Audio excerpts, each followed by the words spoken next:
पटना में तेली समाज ने हुंकार रैली का आयोजन किया, जिसमें बतौर मुख्य अतिथि तेजस्वी यादव शामिल हुए। आपको बता दें, इस दौरान उन्होंने कहा कि लालू यादव ने साहू समाज के लिए काफी काम किए हैं, विधायक से लेकर विधान परिषद तक लोगों को भेजा है।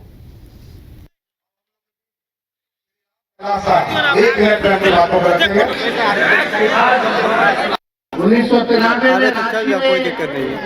उन्होंने मोराबादी मैदान में सैनिक महारैली का उद्घाटन किया एवं गांधी भावा शादी का प्रतिमा का अभियान हम लोगों ने करने का काम किया। वैसे कई सफल उम्मीदवार लालू जी ने आप लोगों को टिकट देके विधानसभा भेजा, विधान परिषद भेजा, बोर्ड निगम का चेयरमैन से लेके सदस्य तक बनाया। आप सब लोग जानते हैं कि पार्टी में भी महत्वपूर्ण जिम्मेवारी आप सब लोगों के समाज को आदरणीय लालू जी ने देने का काम किया। और मुझे खुशी है कि पिछले बिहार विधानसभा में सभी साहू समाज के लोग आते थे, बोलते थे तेजस्वी जी साहू समाज के लोगों को, तेली समाज के लोगों को आप अपने पार्टी से कम राजनीति।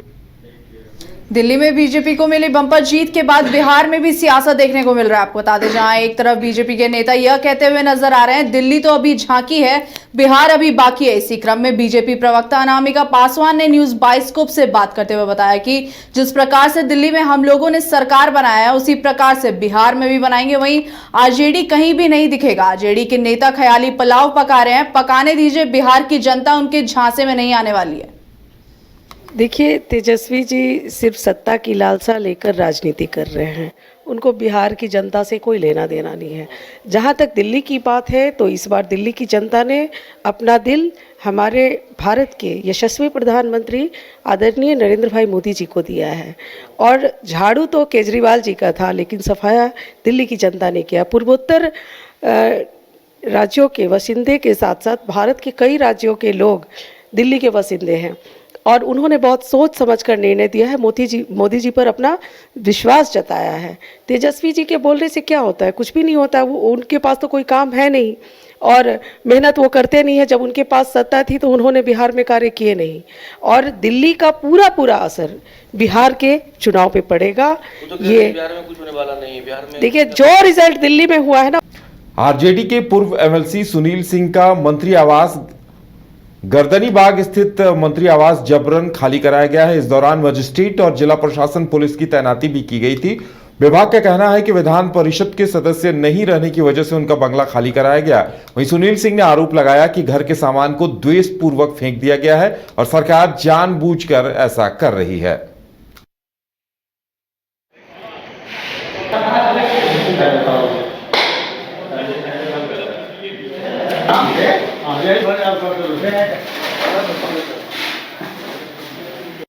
ये माननीय उच्च न्यायालय ने कल तक इसमें स्थगन आदेश दिया हुआ था। यही कारण था कि ये लोग बंगला अभी तक खाली नहीं कराए थे।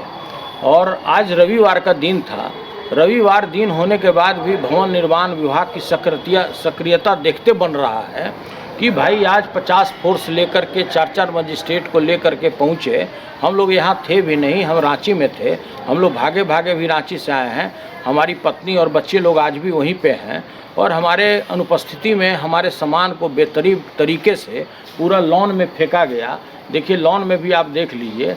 ये तो धन मनाइए कि ये लोग अगर कस कर फेंकता तो हमारे पार्टी से खुट्टा तोड़कर जो संगीता जी भागी थी उनके घर तक मेरा सामान पहुंच जाता। तो भाई देखिए, यह बिल्कुल अमानवीय तरीके से जिस तरह लोगों ने कार्य किया है, इसको सारे बिहार की जनता अच्छी तरह जानती है कि जो सत्तारूढ़ पार्टी में बैठे हुए लोग हैं वो लोग किस तरह से हमसे प्रतिशोध की भावना में जलते रहते हैं और हमसे हरदम बदला लेते रहते हैं। चाहे वो सदन की सदस्यता लेने की बात हो, बिस्कोमान में प्रशासक बहाल करने की बात हो, बिस्कोमान का 6 बार चुनाव कराने की बात हो, तो यह किसी से बात छुपी हुई नहीं है। और उस कड़ी में ये तो सबसे छोटी घटना आप मानिए, ये तो कोई घटना ही नहीं है। अरे भाई, सरकारी आवास है, आज न कल हम खाली करते ही, तो भाई इसमें अगर हमारा सामान को आप बेतरीब ढंग से अगर बाहर फेंक दिए तो ये तो भाई हम क्या इसमें बोल। केंद्रीय रेल मंत्री अश्विनी वैष्णव ने बिहार के बेतिया में अपने एक दिवसीय दौरे के दौरान रेलवे से जुड़ी कई बड़ी घोषणाएं की। उन्होंने 103 करोड़ रुपए की लागत से बने बेतिया कैंट ओवरब्रिज का उद्घाटन किया और बिहार को रेलवे के क्षेत्र में विकास की नई सौगात दी।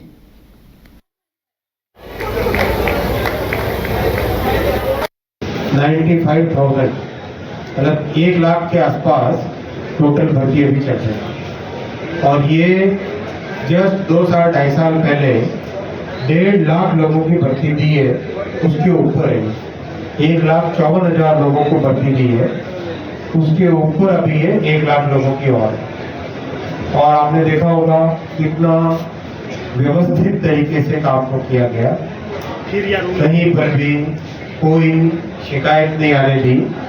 हमारे नौजवानों का भविष्य कैसे बने वो। भोजपुरी अभिनेता खेसारी लाल यादव दरभंगा में एक निजी कार्यक्रम में शामिल हुए। इस दौरान मीडिया से बात करते हुए उन्होंने दिल्ली चुनाव की जीत पर मनोज तिवारी को दिल्ली का मुख्यमंत्री बनाए जाने की इच्छा जताई। क्या कुछ उन्होंने कहा है, सुनाते हैं हम आपको।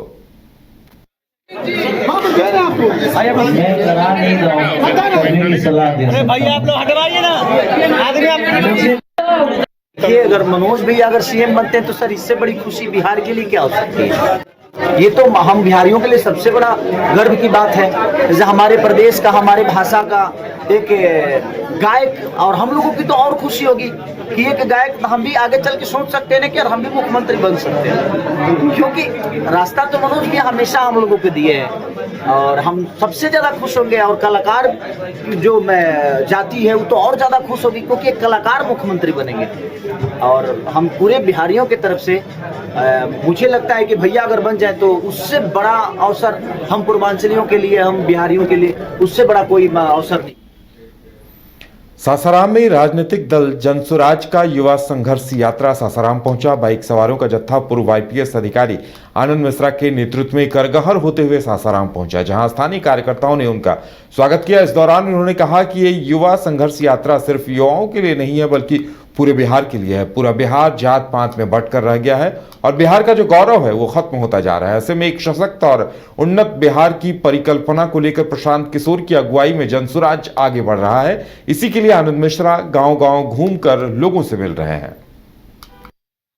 युवा संघर्ष यात्रा है और ये जो संघर्ष यात्रा इस बात का है कि पूरा बिहार ही एक संघर्ष के से गुजर रहा है। आप देखिए तो बिहार का इतिहास अगर देखेंगे पिछले 30 साल 35 साल का, तो संघर्षमय इतिहास रहा था। इसी बात को जन जन तक पहुंचाने और जन जन में ये एक अलख जगाने के वक्त आ गया है, अपने बच्चों के भविष्य के लिए और अपने खुद को गरीबी से निकालने के लिए। और ये जो राजनीति की जा रही है जिसमें जाति की प्रधानता दी जा रही है, या फिर जिसमें ऐसा कहा जा रहा है कुछ लोगों द्वारा कि भाई वह गरीबों के नेता है, इस बात को आप समझिए कि आप जब तक आपको गरीब बनाए रखने में ही उनकी नेतागिरी चल रही है। तो इसीलिए ये जो विशेष साइकिल है जिसमें आपको गरीबी में फंसा के रखा गया है, उससे निकालने का प्रयत्न, उसका संवाद स्थापित करना है। और क्योंकि बिहार का संघर्ष है तो संघर्ष तो युवा ही करेंगे, इसीलिए युवा संघर्ष यात्रा कह रहे हैं। लेकिन मुद्दा सिर्फ युवाओं का नहीं है, यह मुद्दा पूरे